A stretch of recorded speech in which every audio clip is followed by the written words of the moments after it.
I want to talk about white Sharia. This is a meme that's taken off recently in right-wing circles. A bit controversial, but that can be good. That's not a terrible thing. And I'm going to talk about why this is a good meme, why I like white Sharia. And the first thing you have to understand is it's not meant to be taken literally. We're not talking about adopting the precepts and tenets of Islamic law. So it's kind of ironic, it's kind of jocular. But etymologically, Sharia just means the way. So traditionally, white people and white cultures have had our own ways. White ways, white Sharia. And it's also helpful to evoke this comparison or these parallels to Islam because at the moment they are doing certain things righter than we are. They are doing things less wrong than we are, particularly patriarchy, the enforcement of a strong traditional morality and modesty, and restricting women to traditionally feminine roles and feminine endeavors. And these particular things are why they are pretty much guaranteed to still be around in a few years or a few decades, and we aren't. So we have to secure the existence of our people and a future for white children. We can't do that if there aren't white children or if there aren't enough white children. And if as a consequence we're losing ground to others and the existence of our people is becoming more tenuous and less secure relative to others.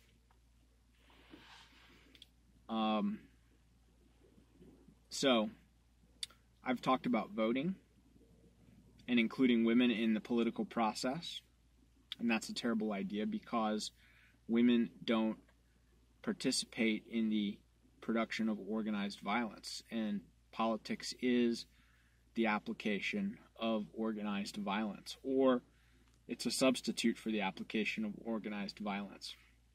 We vote about things so we don't have to fight about them. And that can be a cheaper solution for winners and losers. And especially in the past, voting was a pretty good proxy for violence because if you could amass enough support to prevail in an electoral contest, that was a pretty good indication that you could amass enough support to prevail in a violent contest. And so if the outcome is going to be the same, voting is a cheaper alternative to violence. But once you start including women in the political process, that skews things because they don't participate in the production of organized violence and they don't control the preponderance of actual or potential violence, organized or otherwise. That's a man thing. And so including women in the political process is to give them something for nothing. They're getting a share of the spoils that they can't participate in winning. And when you give people something for nothing, that causes a breakdown in incentives and accounting, which starts to skew things and they go off the rails. And they have gone off the rails. And they're going to continue to go off the rails until we get this fixed. The other thing is, we extend women a lot of opportunities and a lot of alternatives, ways of seeking and obtaining and signaling status besides participating in reproduction and homemaking and family. And the problem with that is when we extend them alternatives to those things, we get less of those things. And we get less of those things in a systematic and predictable way. The women with the most alternatives and the best alternatives to family and reproduction do less of the family and reproduction, and they leave it to the women with the fewest alternatives or the worst alternatives. And so what that means is the most talented and capable women, the women with the most and the best alternatives, are doing the least production, the least reproduction, and the women with the fewest alternatives and the worst alternatives, the least talented and capable, are doing the most reproduction. And that's a dysgenic trend. So in addition to harming the ability of our people to reproduce and to create successive generations that are of similar size or greater size to previous generations, we're also decreasing the quality, the genetic quality of those succeeding generations. So we have a double problem with that, and that's a consequence of the biological cost of reproduction to women. And it just takes more out of them than it takes out of men. And so there's a much stronger trade-off for women between success in other endeavors and success in reproduction. And so the more we allow them to seek and obtain and signal status by other means, the less of the reproduction and family and homemaking we'll get. And that's bad for our people.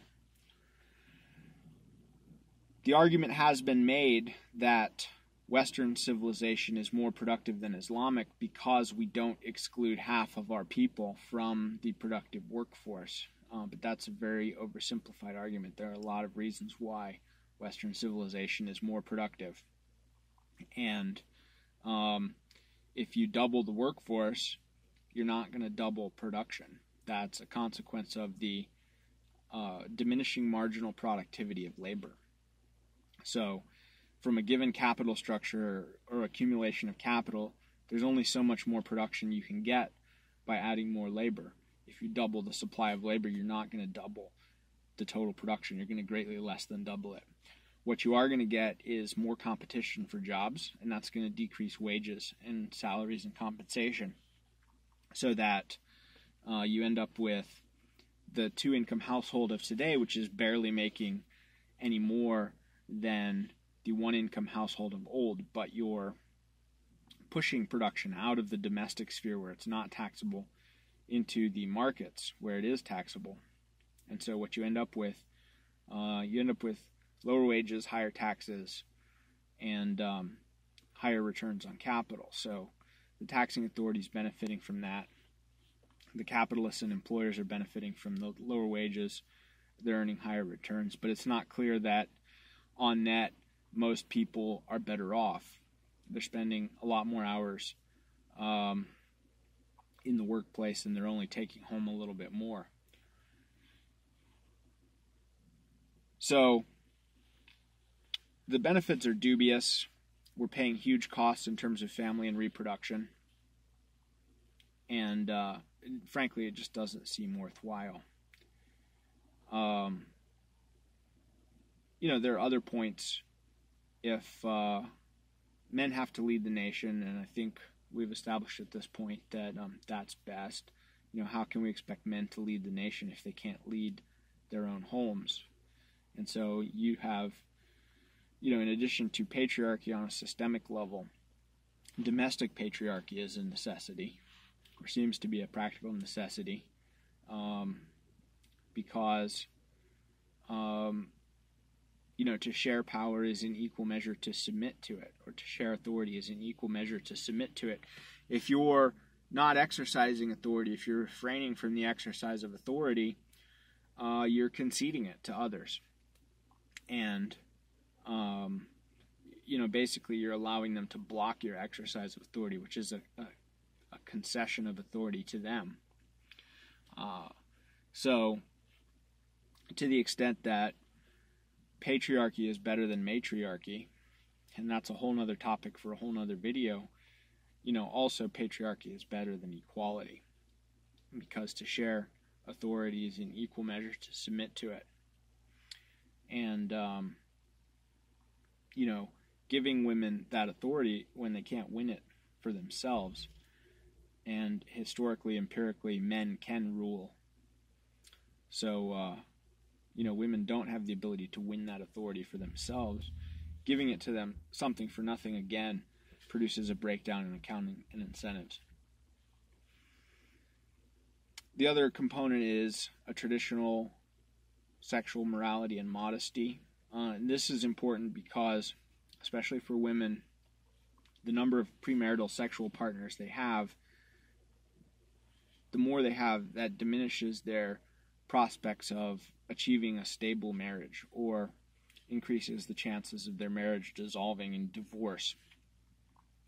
And we need those marriages. Our people need those marriages. Our children need those marriages. Those marriages are a positive outcome, and they're associated with positive outcomes, and their dissolution or instability or never forming in the first place is associated with negative outcomes, and we can't afford that. We're not going to be able to afford that indefinitely. So we have this situation now where women are spending their best childbearing years in many cases using sex to try and entice commitment from men who they can't secure commitment from. And the sex is not sufficing to secure commitment from these men because they have no shortage of sexual outlets. And so when they get over the hill past their prime and they finally realize that they have to settle for something that is attainable for them, what's attainable has declined, has diminished, because they're not in their prime, they're not in their peak, their best childbearing years are already gone. So they're ending up marrying worse, marrying later, and that's not a happy situation for anyone, because that contributes to the marital instability and the marital unhappiness that we see. So there are a lot of ways we can profit as a people, as a society, as a nation, from kind of limiting the opportunities of women a lot more than we do, and subjecting them to a lot more masculine authority than we do. And it's important to make this comparison with the meme white Sharia to Islamic society, because we run a very real risk of conquest and colonization by these people if we don't get our shit together, if we don't reimpose the white Sharia by demographic means, by democratic means, although they certainly don't have to achieve a majority in white countries in order to start imposing their will or their sensibilities or their agendas. And just to bring up another quick example, women in the military. There may be some women who are qualified for service in frontline units or elite units. Maybe they meet the objective criteria, but if there are fewer of them, and they exceed the minimum standards by less than the men, and this is just a consequence of the different distributions of traits within those populations. So, if men are stronger on average, have better endurance on average, then women who exceed those minimum standards are going to exceed them by less on average, and there's going to be fewer of them. So just being strictly meritocratic and saying, okay, these are the standards, objective standards, may not be the best policy. We may be not giving up too much by just saying, no, women can't do these things or shouldn't do these things, or we're not going to let women try to do these things, even if some of them may be qualified. And, as a consequence of those different frequencies and distributions of traits, you have to wash out or injure a lot more women to find a qualified candidate for those positions or for other demanding jobs than you would have to wash out or injure men, and that's expensive. And so not only are those qualified candidates less qualified on average and exceed the standards by less on average, but it's also more costly to find them. So that's a way in which meritocracy is not the best policy, and it may be better just to be unfair and say no. So in all these different ways, we can profit as a civilization, and we can profit as a people and a society and a nation by limiting the options and the opportunities of women more. And we're going to have to do that in order to compete with societies like Islamic society, which do that. And we're not going to be able to compete if we don't do that. We're going to run the risk of succumbing to them and being absorbed or assimilated by them. And so that's why it's helpful to have this white Sharia meme, because it really drives home the contrast. However bad you think white Sharia is, it's still probably not as bad, even in your own opinion, as Sharia. And that's the alternative. That's what happens if we don't get our shit together and reimpose white Sharia. And that's why I think it's a good meme.